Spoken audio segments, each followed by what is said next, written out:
Isang nakakaiyak na kwento ng isang pamilyang sinubok ng sakit, pagtataksil at pagmamahal. May mga pamilyang sinisira ng kahirapan, may mga pamilyang winasak ng sakit, ngunit may mga tahanan ding unti-unting gumuho dahil sa pagtataksil ng taong pinakamamahal nila. Ito ang kwento ng isang mag-asawang halos ibuhos na ang buong buhay nila upang mapahaba ang buhay ng kanilang anak na na-stroke pa noong bata pa lamang. Habang ang ama ay nagtatrabaho bilang engineer sa isang planta sa bukid at ang ina naman ay manager sa isang bangko. Ang kanilang anak ay naiwang nakaratay sa bahay at inaalagaan ng isang mapagmahal na yaya. Ngunit habang lumilipas ang panahon, napansin ng ina na tila may nagbabago. Madalas nang umuwi ng gabi ang kanyang asawa. Palagi na lamang itong may dahilan. May overtime, may emergency, may meeting, at hanggang sa isang araw, natuklasan niyang ang perang dapat sanay para sa gamot ng kanilang anak ay unti-unti na lang napunta sa ibang babae. At ang pagtuklas na iyon ang magiging simula ng pinakamasakit na kabanata ng kanilang buhay. May mga sugat na hindi nakikita, hindi dumudugo, ngunit habang tumatagal, lalo nitong pinapatay ang puso ng isang tao. Paano kung ang taong inaasahan mong magiging katuwang mo sa pag-aalaga sa inyong anak ay siya palang unti-unting lumalayo? At paano kung habang ikaw ay nagsusumikap para sa isang pamilya, ang asawa mong pinagtitiwalaan ay may ibang buhay na palang binubuo? At paano kung dumating ang araw na kailangan mong mamili? Patawarin mo ba ang taong sumira sa inyong pamilya o piling iligtas ang natitirang pagmamahal para sa inyong anak? Ito ang kwento ng isang inang piniling lumaban, hindi para sa sarili, kundi para sa anak na araw-araw lumalaban para mabuhay. Sa isang tahimik na subdivision ay nakatayo ang isang simpleng bahay. Hindi ito mansyon, ngunit bawat sulok nito ay puno ng alaala. Sa loob ng bahay na iyon ay naninirahan ng isang mag-asawa at ang kanilang nag-iisang anak. Ang bata ay hindi na kayang tumayo, hindi na rin kayang magsalita ng maayos. Halos buong maghapon ay nakaratay na lamang siya sa kanyang kama. Bata pa lamang siyang ma-stroke dahil sa isang malubhang kondisyon. Mula noon ay nagbago na ang buhay ng buong pamilya. Tuwing alas 5 pa lamang ng umaga ay nagigising na ang mag-aasawa. Tahimik silang naghahanda. Ang ama ay nagsusuot ng uniforme bilang engineer sa isang planta. Samantalang ang ina ay naghahanda rin upang pumasok bilang manager sa isang bangko. Bago sila umalis ay sabay-sabay nilang hinahalikan ang noo ng kanilang anak. Anak, babalik kami mamayang gabi. Bagamat hirap magsalita ang bata, pilit itong ngumingiti at sapat na iyon upang magkaroon ng lakas ang kanyang mga magulang. Pagkaalis ng mag-asawa ay ang yaya na ang naiiwan sa bahay. Mula umaga hanggang gabi ay siya ang nag-aalaga sa bata. Siya ang nagpapakain, nagpapaligo, nagpapalit ng damit, nagbibigay ng gamot. At tuwing gabi, kinakantahan pa niya ito hanggang sa makatulog. Hindi niya itinuturing na trabaho lamang ang kanyang ginagawa. Sa paglipas ng mga taon ay tinuri na rin niya ang bata na parang sarili niyang anak. Minsan, habang pinapakain niya ang bata, mahina itong nagsalita. Ate, napangiti ang yaya. Oo. Darating po ba sina mama at papa ng maaga ngayon? Napahinto siya. Alam niyang pareho namang gabing uuwi ang mga magulang nito, ngunit ayaw niyang malungkot ang bata. Oo, Susubukan nila.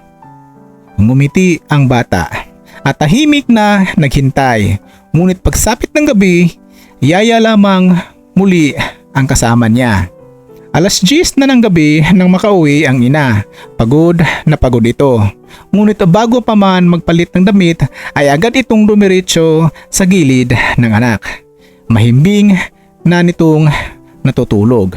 Tahimik siyang lumapit, hinaplos ang buhok ng bata at marahang hinalikan ang noo nito. "Patawad, anak. Bukas, babawi ako." Hindi niya namalayang tumutulo na pala ang kanyang mga luha.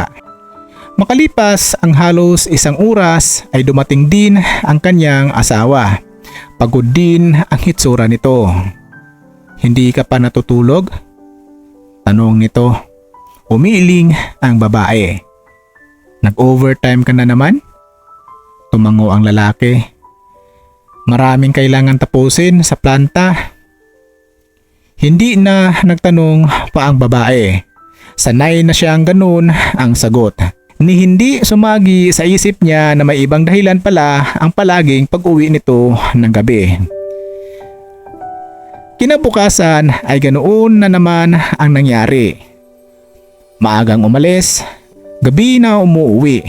Paulit-ulit, araw-araw, linggo-linggo at buwan-buwan. Unti-unting nang nasanay ang bata na natulog nang hindi nakikita ang kanyang ama. Kapag nagtatanong siya kung nasaan ito, iisa lamang ang sagot ng kanyang ina. "Nagtatrabaho si Papa, anak, para sa gamot mo." Napangiti ang bata. At sa murang isip nito, naniniwala siyang ginagawa ng kanyang ama ang lahat dahil mahal siya nito. Hindi pala niya alam na habang lumilipas ang panahon, may lihim na unti-unting sumisira sa kanilang pamilya. Lumipas ang ilang buwan, mas lalo pang dumalas ang overtime ng ama. May mga gabing hindi na ito nakakauwi. Kapag tinawagan ng kanyang asawa, iisa lang ang ipaliwanag nito. "May emergency kami sa planta ngayon. Mahalaga ang proyekto. Huwag mo na akong hintayin." Sa una ay naniniwala ang babae dahil kilala niyang masipag ang kanyang asawa at alam niyang pareho silang nagsisikap para sa kanilang anak.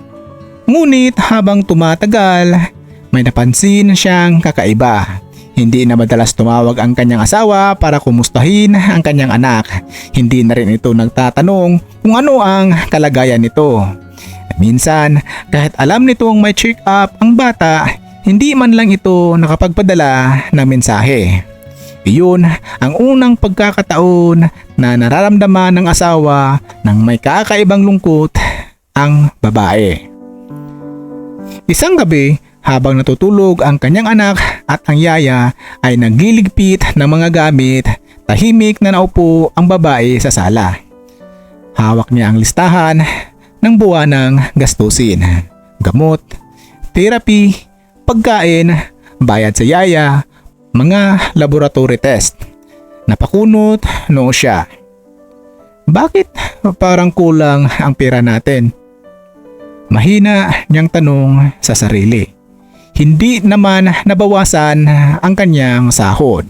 Hindi rin nabawasan ang kita ng kanyang asawa. Ngunit bakit tila buwan-buwan ay lumalaki ang kakulangan?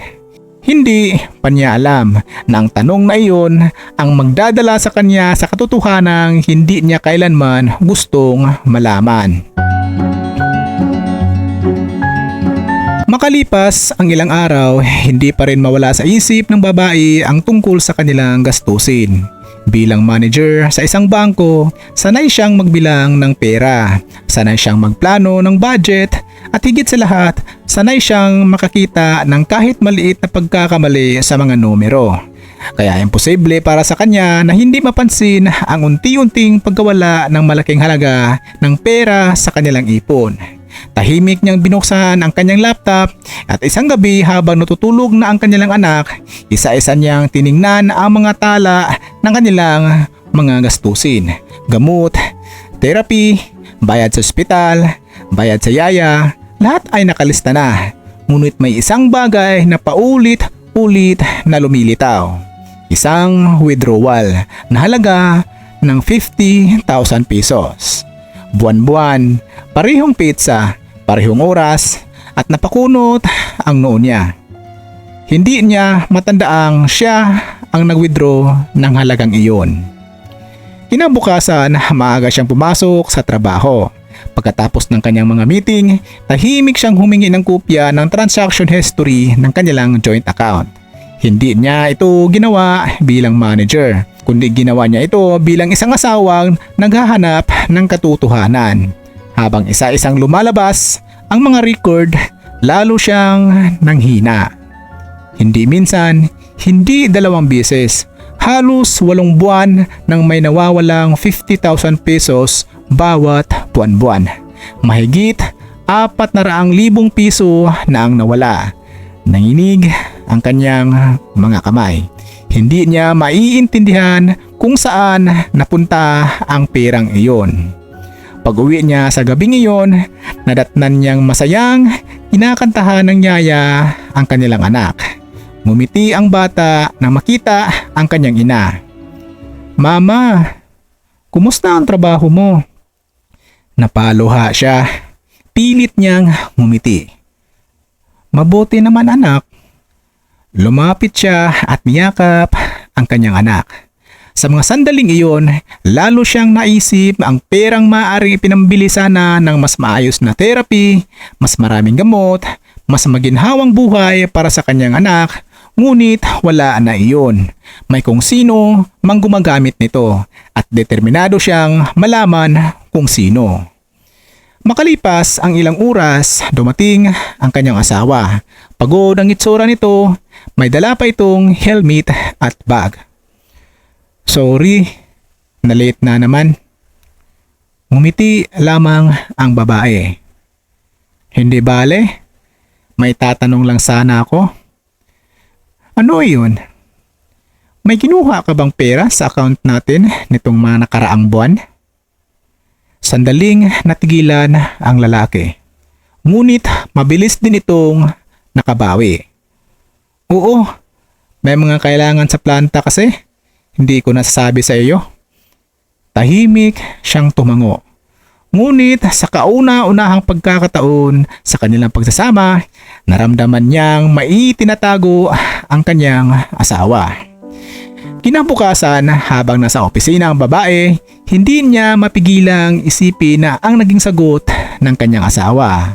Bakit kailangan nitong magsinungaling? Alam niyang ang kumpanya ng asawa ang sumasagot sa lahat ng gastusin sa trabaho. Hindi ito kailangan maglabas ng sariling pera para sa proyekto at mas lalo siyang kinabahan. Lumipas ang ilang araw, patuloy pa rin ang lalaki sa pag-uwi ng gabi. Patuloy rin ang dahilan nitong overtime. Ngunit isang gabi, habang kumakain silang tatlo kasama ang yaya, nagsalita ang kanilang anak. "Mama." "Oo anak." "Si Papa po ba? Hindi na pa ako mahal?" Parang huminto ang oras. Napababa ng kutsara ang babae. "Bakit mo naman naisipan iyan anak?" "Kasi palagi na lang po siyang wala. Hindi na niya ako kinukwentuhan bago matulog. Hindi na rin niya ako hinihimas sa ulo." Tahimik na napaluha ang babae. Hindi niya alam kung paano sasagutin ang inosenteng tanong ng anak. Lumapit siya at niyakap ito. "Mahal na mahal ka ni Papa, anak." Mahina niyang sabi. Ngunit habang binibigkas niya ang mga salitang iyon, hindi na siya sigurado kung totoo pa ba ang kanyang sinasabi. Isang Sabado ng hapon, sinabi ng lalaki na kailangan niyang pumasok muli sa planta. May emergency raw. Nagpaalam ito at mabilis na umalis. Ngunit makalipas lamang ng ilang minuto, may tumawag sa babae. Isa itong matagal ng kakilala ng kanyang asawa. Nagkamali lamang ito nang akalang alam na niya ang lahat. "Ma'am, nasa city po ba kayo?" "Wala. Bakit? Akala ko kasi kasama niyo po si Sir. Napakunot noo ang babae. Hindi. Akala ko nasa planta siya. Hindi. Tahimik ang nasa kabilang linya. Pagkatapos ay mahina nitong sinabi, "Ma'am, wala pong overtime ngayon." Parang gumuho ang mundo ng babae. Nanlamig ang kanyang buong katawan. Hindi na niya narinig ang iba pang sinabi ng kausap. Isa lang ang paulit-ulit na umiikot sa kanyang isip. Kung wala siya sa planta, nasaan ang kanyang asawa?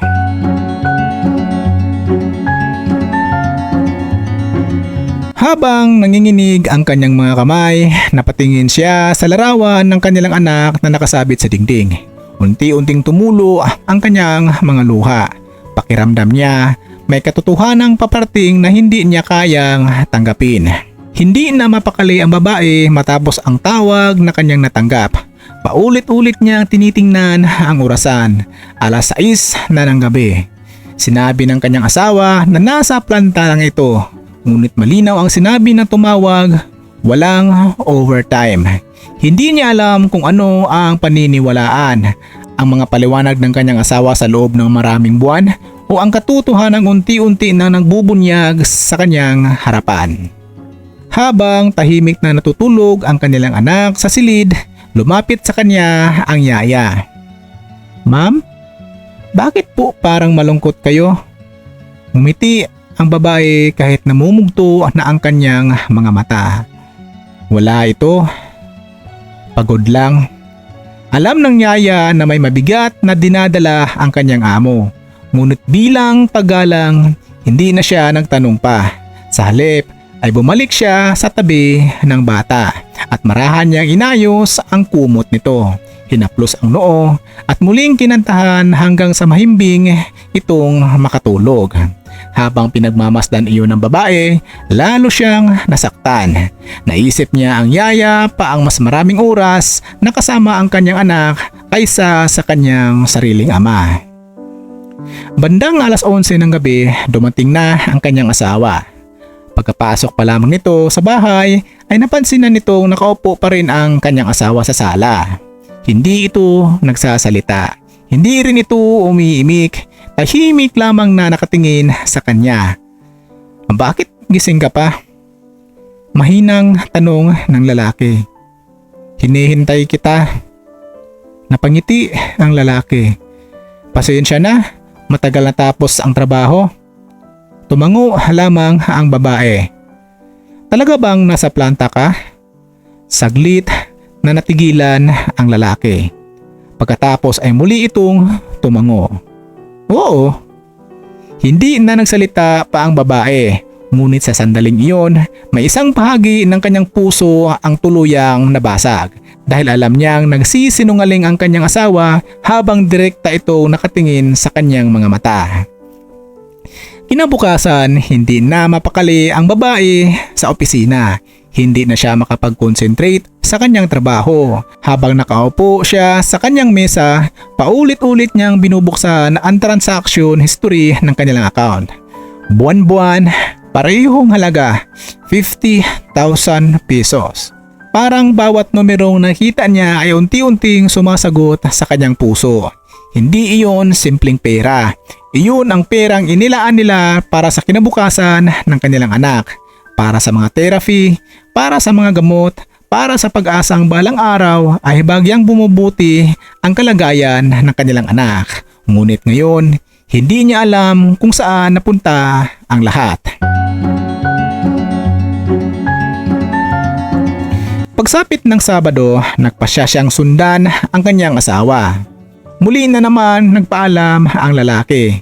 May overtime na naman. Ngumiti lamang siya. Sige. Pagkaalis nito ay sumakay rin siya sa kanyang sasakyan. Mula sa malayo ay sinundan niya ang dinaraanan ng asawa. Sa una ay papunta nga ito sa direksyon ng planta. Ngunit makalipas ang ilang minuto, lumiko ito sa ibang kalsada. Hindi na iyon papunta sa trabaho. Mas lalo niyang hinigpitan ang hawak sa manibela. Mabilis ang tibok ng kanyang puso hanggang sa huminto ang sasakyan ng kanyang asawa sa harap ng isang kondominium. Nanlumo siya. Hindi pa rin siya bumaba. Tahimik lamang siyang nagmasid. Maya-maya ay may lumabas na isang babae. Nakangiti ito. Lumapit sa kanyang asawa.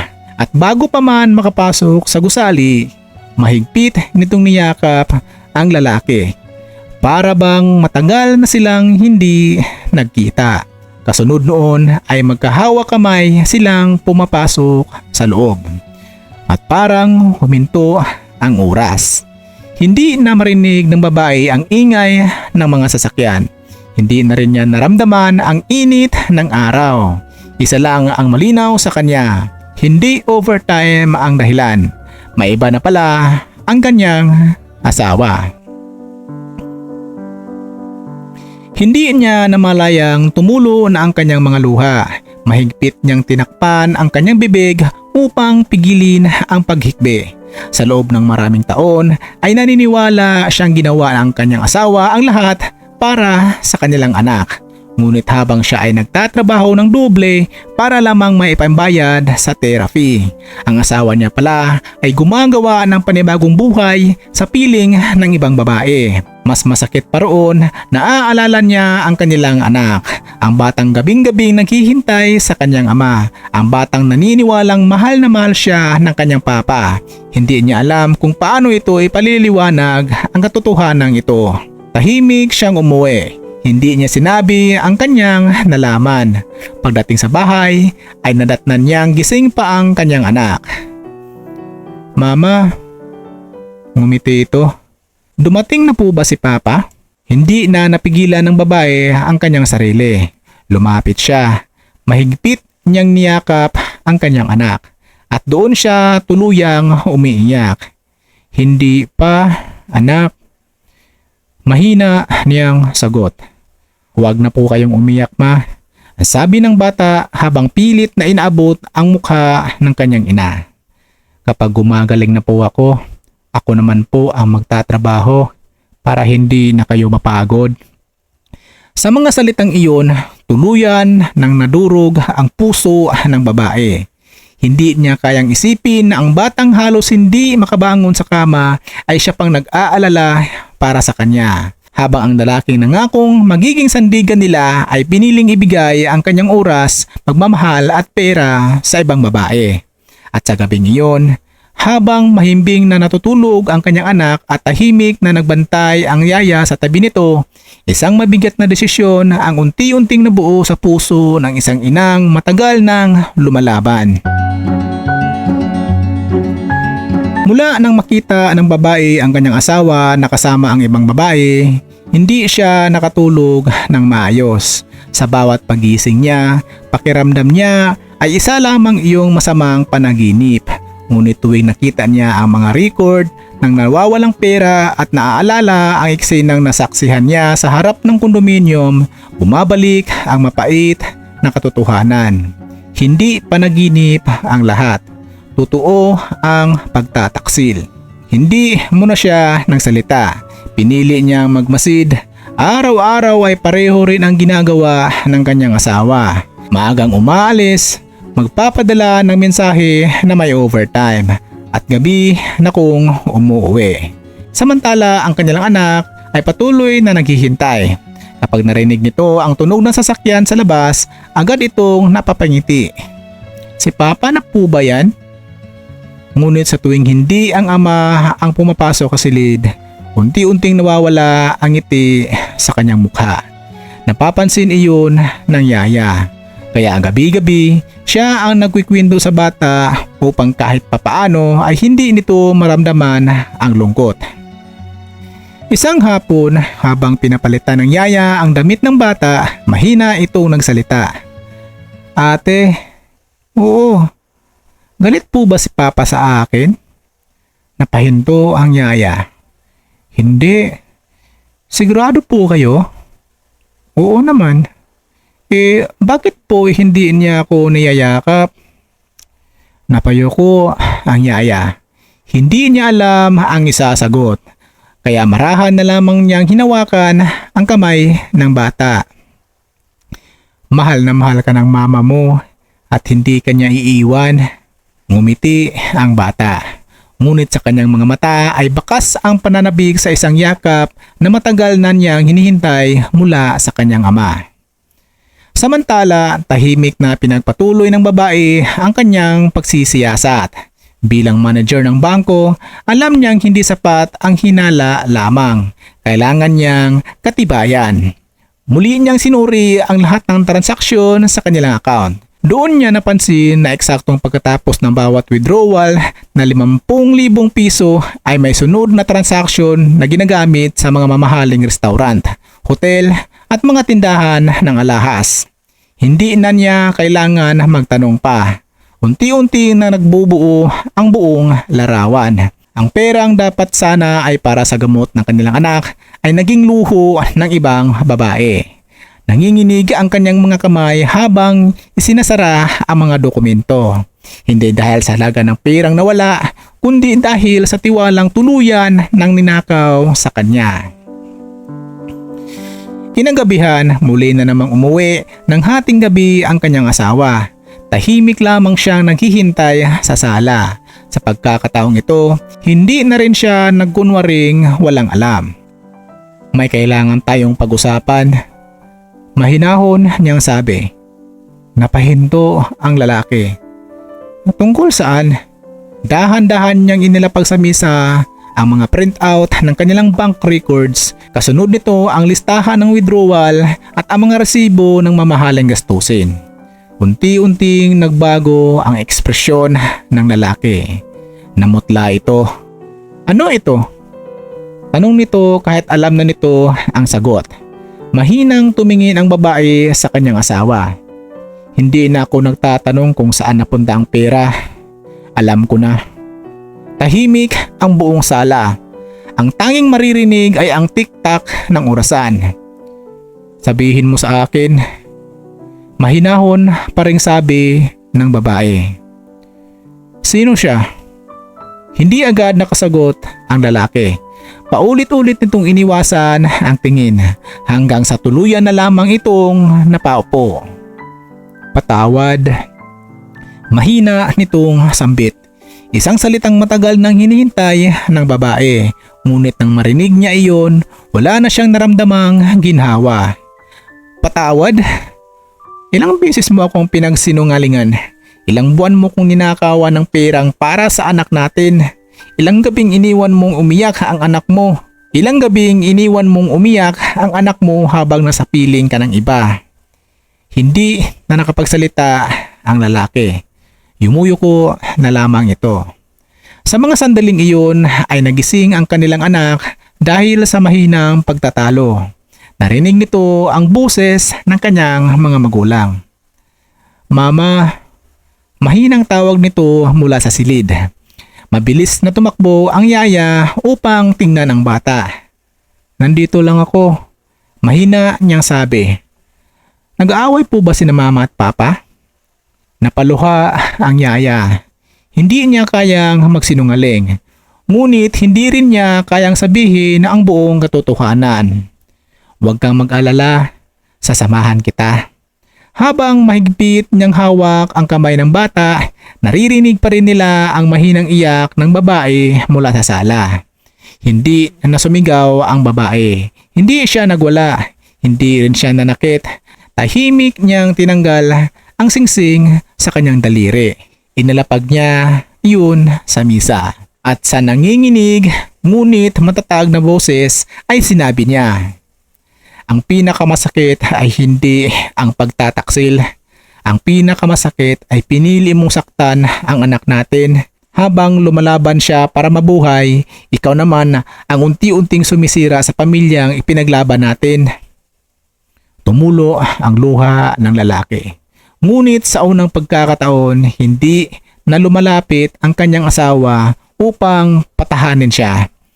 Sa gabing iyon, tuluyan nang nabasag ang pamilyang minsang pinagbuklod ng pagmamahal at pag-asa. At sa kabilang silid, ang kanilang anak ay mahigpit na nakahawak sa kamay ng kanyang yaya. Hindi alam ng tahanang kanyang kinagisnan ay hindi na kailanman magiging katulad ng dati.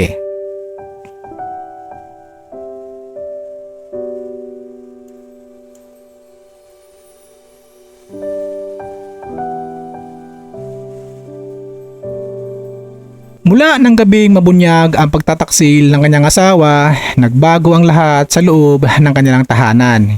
Hindi na magkasabay kumain ang mag-asawa, hindi na sila nag-uusap maliban na lamang kung tungkol sa kalagayan ng kanilang anak. Ang dating bahay na puno ng tawanan ay napalitan ng katahimikan. At sa katahimikan iyon, ang pinaka naaapektuhan ay ang batang walang kamalay-malay sa tunay na nangyari. Tuwing umaga ay pareho rin silang pumapasok sa trabaho, ngunit magkaiba na sila ng sasakyan. Magkaiba na rin sila ng oras ng pag-alis. Ayaw na ng babae na makita pa ang mukha ng kanyang asawa. Sa bawat tingin niya rito, ang naaalala lamang niya ay ang perang dapat sanay para sa gamot ng kanilang anak. Ang bawat pisong iyon ay bunga ng kanilang puyat, pagod at sakripisyo. Ngunit nagawa pa rin itong gastusin ng lalaki para sa ibang babae. Sa bahay naman, hindi iniwan ng yaya ang bata kahit kailan. Lalo pa niyang pinagbuti ang kanyang pag-aalaga. Pinapakain niya ito sa tamang oras, pinapalitan ng damit, pinapainom ng gamot.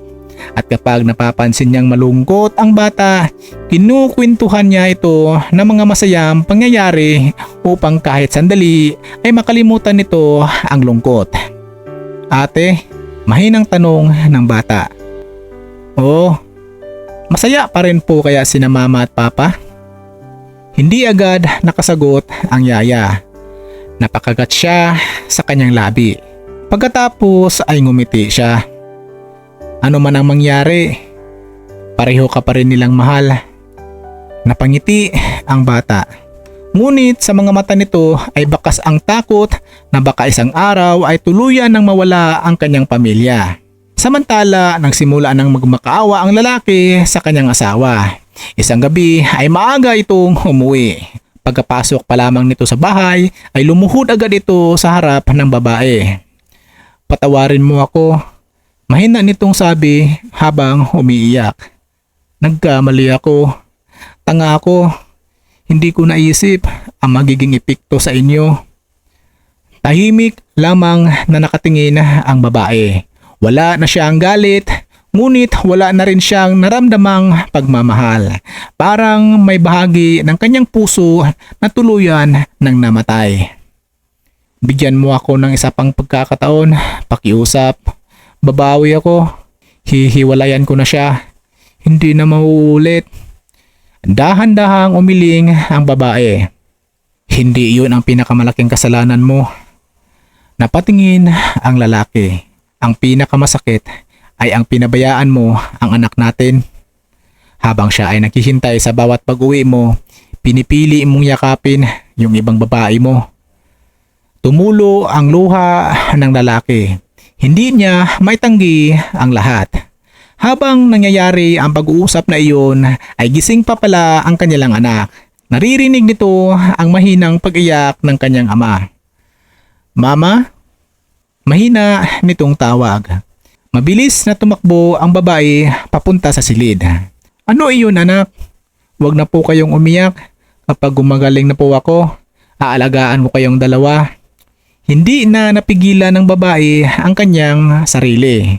Mahigpit niyang niyakap ang anak. Habang umiiyak siya, napagtanto niyang ang batang halos hindi makabangon ang siyang patuloy na nagbibigay ng lakas sa kanya.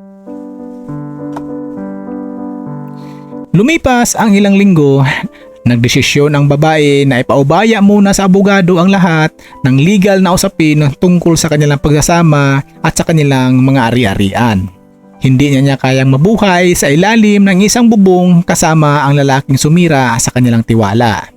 Umalis ang lalaki sa bahay. Hindi ito pinigilan ng babae. Tahimik lamang niyang isinara ang pinto. Habang papalayo ang sasakyan ng kanyang asawa, ramdam niyang parang may malaking bahagi ng kanyang buhay ang tuluyang nawala. Ngunit kasabay noon ay may isa rin siyang napagtanto. Hindi na siya maaaring manatiling mahina. May anak siyang naghihintay sa kanya at may yaya na walang sawang tumutulong upang maalagaan ang batang pinakamamahal niya. Isang gabi habang natutulog ang bata, lumapit ang yaya sa babae. "Ma'am, salamat po." Nagulat ang babae. "Bakit ako ang pinasasalamatan mo? Dahil kahit ang dami ninyong pinagdaanan, hindi ninyo pa rin makalimutang mahalin ang anak ninyo." Napaluha ang babae. "Hindi ko alam kung kaya ko pa." Ngumiti ang yaya.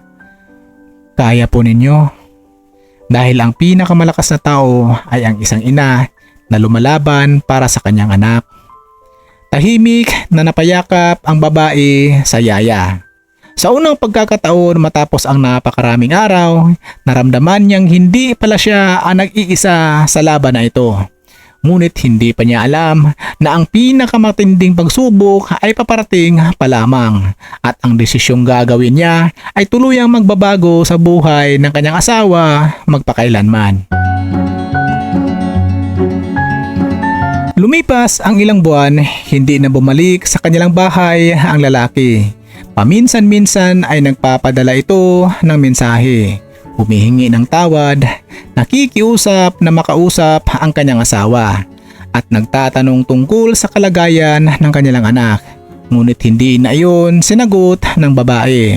Hindi dahil sa galit, kundi dahil sa bawat mensaheng natanggap niya ay bumabalik lamang ang lahat ng sakit na pilit niyang nililimot. Sa kabilang banda, mas naging malapit ang bata sa kanyang yaya. Sa bawat umaga nito ay ang unang nakikita niya. Sa bawat gabi ay ito rin ang huling kasama niyang bago matulog. Ngunit kahit ganoon, hindi kailanman nawala sa kanyang puso ang pagmamahal sa kanyang ama. Madalas niyang tanungin ang kanyang ina, "Mama, uuwi pa po ba si Papa?" Napangiti ang babae kahit napakasakit na tanong. "Hindi ko alam, anak. Pero lagi kitang mamahalin." Tumango ang bata. Hindi na ito nagsalita pa. Ngunit tahimik siyang tumingin sa litrato nilang tatlo na nakapatong sa mesa. Samantala, nalaman ng babae sa pamamagitan ng mga dokumentong hawak ng kanyang abogado na hindi lamang ang buwan ng 50,000 pesos ang nilabas ng kanilang pinagsaluhang account. Mayroon din ilang transaksyon at pinagdududahan nilang isinagawa ng walang wastong pahintulot.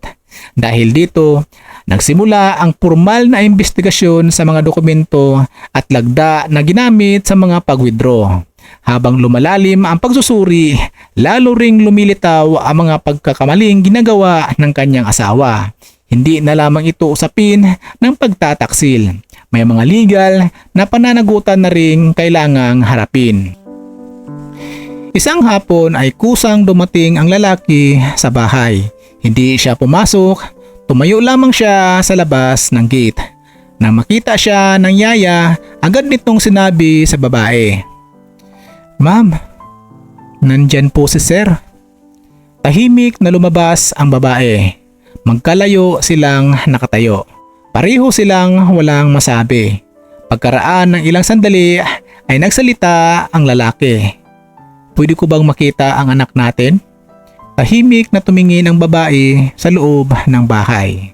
Pagkatapos ay marahan siyang tumango. Pagpasok ng lalaki sa silid, nakita niya ang kanyang anak na nakahiga sa kama. Nung makita siya ng bata, ay agad itong napangiti. "Papa?" Mahinang tawag nito. Lumapit ang lalaki. Lumuhod sa tabi ng kama. Mahigpit niyang hinawakan ang kamay ng kanyang anak. "Patawad, anak. Patawad dahil hindi ako naging mabuting ama." Hindi lubos na unawaan ng bata ang lahat. Ngunit nakita niyang umiiyak ang kanyang ama. Mahina niyang pinisil ang kamay nito. "Huwag ka pong umiyak, Papa. Mahal pa rin po kita."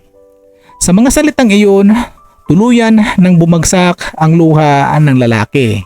Hindi niya alam kung paano haharapin ang anak na hindi tumigil ang pagmamahal sa kanya sa kabila ng lahat ng kanyang pagkukulang. Paglabas niya sa silid ay muling humarap siya sa kanyang asawa. Hindi ko na mababawi ang lahat, pero handa akong itama ang mga pagkakamali ko. Mahinahon ang boses ng babae. May mga pagkakamaling magpapatawad at may mga pagkakamaling kahit patawarin ka, hindi na maibabalik ang dating tiwala. Tahimik na yumuko ang lalaki. Alam niyang tama ang kanyang asawa. Masyado na siyang maraming nasaktan. Lumipas pa ang ilang linggo, natapos ang investigasyon.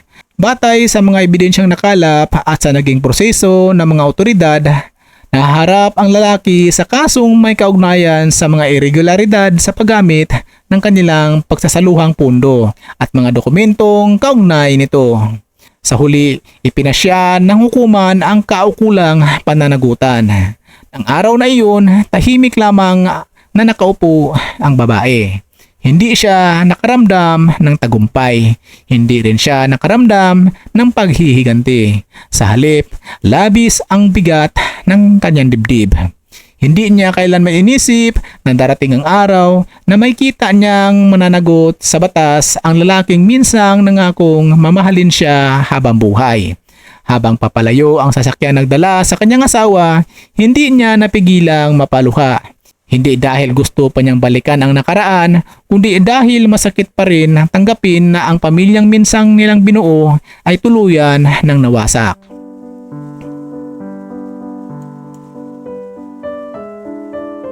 Pag-uwi niya sa bahay, nadatnan niyang gising pa ang kanyang anak.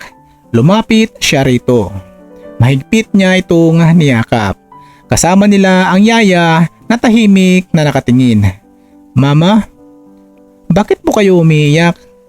Ngumiti ang babae habang pinupunasan ang kanyang mga luha. Dahil minsan, anak, ang tamang desisyon ay siya ring pinakamasakit na gawin. Mahigpit siyang niyakap ng kanyang anak at sa sandaling iyon, napagtanto niyang kahit wala na ang kanyang asawa sa kanilang tahanan, mayroon pa rin siyang dahilan upang magpatuloy. Ang kanyang anak at ang mga taong tunay na nanatili sa tabi nila sa oras na pinakamabigat na pagsubok.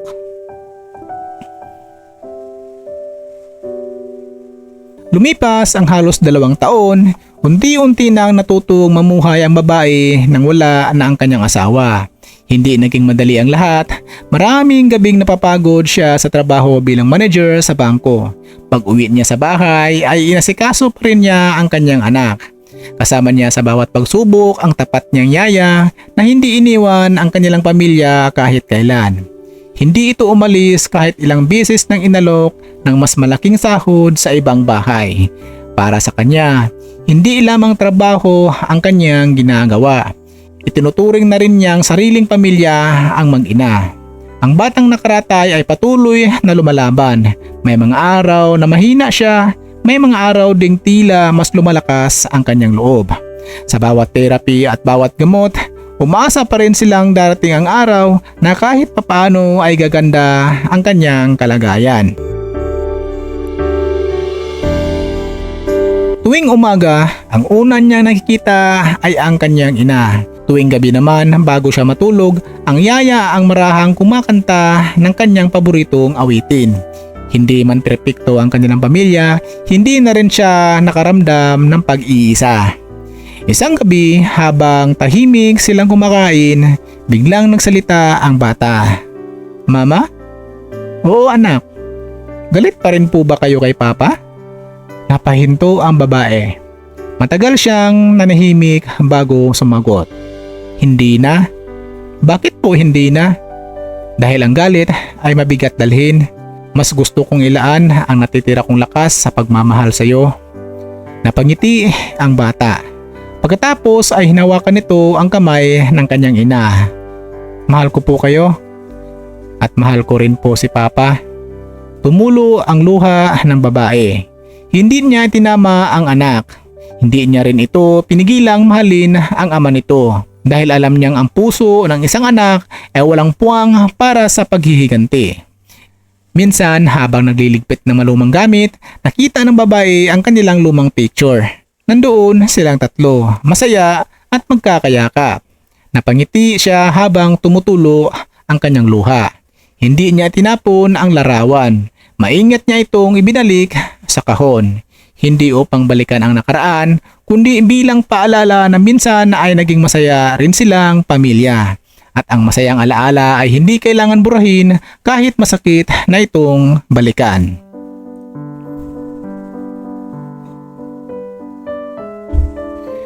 Lumipas pa ang ilang buwan, isang umaga ay may dumating na liham. Galing ito sa kanyang dating asawa. Tahimik niya itong binubuksan. Iisa lamang ang nakasulat. Hindi ko hinihiling na tanggapin mo pa ako. Hindi ko rin hinihiling na burahin mo ang sakit na naidulot ko. Ang hinihiling ko lamang ay patawarin mo ako sa iyong puso upang hindi mo nadalhin ang bigat ng aking mga kasalanan habang buhay. Salamat sa lahat ng taon na ipinaglaban mo ang ating pamilya at patawa dahil ako mismo ang sumira nito. Tahimik na pinunasan ng babae ang kanyang mga mata. Pinupi niya ang liham at inilagay ito sa kahon ng kanilang mga lumang alaala. Hindi na siya sumagot. Hindi na rin niya hinahanap pa ang dating asawa. May mga kwentong mas mabuting hayaang manatili na lamang sa nakaraan.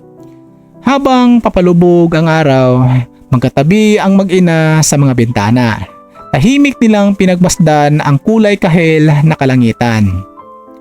Mama, oo anak, masaya po ba tayo? Ngumiti ang babae. Hindi niya agad sinagot ang tanong. Sa halip ay hinaplos niya ang buhok ng kanyang anak. Masaya tayo dahil magkakasama pa rin tayo. Minsan anak, hindi kumpleto ang pamilya, pero maaari pa ring magbuo ang pagmamahalan. Mahigpit na niyakap siya ng kanyang anak. Habang nakatayo sa kanilang tabi ng yaya, mahigpit na niyakap siya ng kanyang anak. Habang nakatayo sa kanilang tabi ng yaya na tahimik ding napapangiti. Sa sandaling iyon, napagtanto nilang hindi sila natalo ng pagsubok. Nasaktan man sila, nawalan sila, ngunit hindi nawala ang kanilang kakayahang magmahal. At iyon ang pinakamahalagang tagumpay. Lumipas ang mga taon, patuloy na nagtatrabaho ang babae, patuloy niyang itinataguyod ang pangangailangan ng kanyang anak. Kasama ang yaya, naging sandigan sila ng isa't isa. Hindi man naibalik ang dating pamilya, nabuo naman ang isang tahanang puno ng pag-aaruga, karapatan at tunay na pagmamahal. At sa bawat araw na nagigising ang babae, iisa lamang ang ipinagpapasalamat niya. Hindi ang malaking bahay, hindi ang mataas na posisyon, hindi ang pirang kanyang ikinikita, kundi ang pagkakataong makasama pa rin ang kanyang anak at maipakita nito na ang tunay na pagmamahal ay hindi sumusuko kahit paulit-ulit na itong nasasaktan.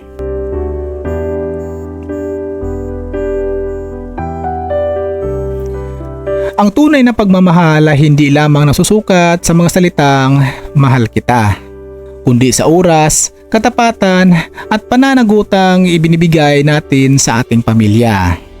Ang pagtitiwala ay parang salamin. Kapag nabasag, maaari man itong buuin, ngunit mananatili ang mga bakas ng pagkabasag. Ang pagtataksil ay hindi lamang sumisira sa relasyon ng mag-asawa, madalas ang mga anak ang pinakamasakit na naaapektuhan. Gayunpaman, ipinapakita ng kwentong ito na kahit gaano kalalim ang sugat ng nakaraan, may lakas ang isang pagmamahal ng ina na bumangon para sa kanyang anak. At ang tunay na kapatawaran ay hindi lamang nangangahulugang pagbabalikan, kundi ang pagpapalaya sa sariling puso upang makapagpatuloy sa buhay ng may kapayapaan.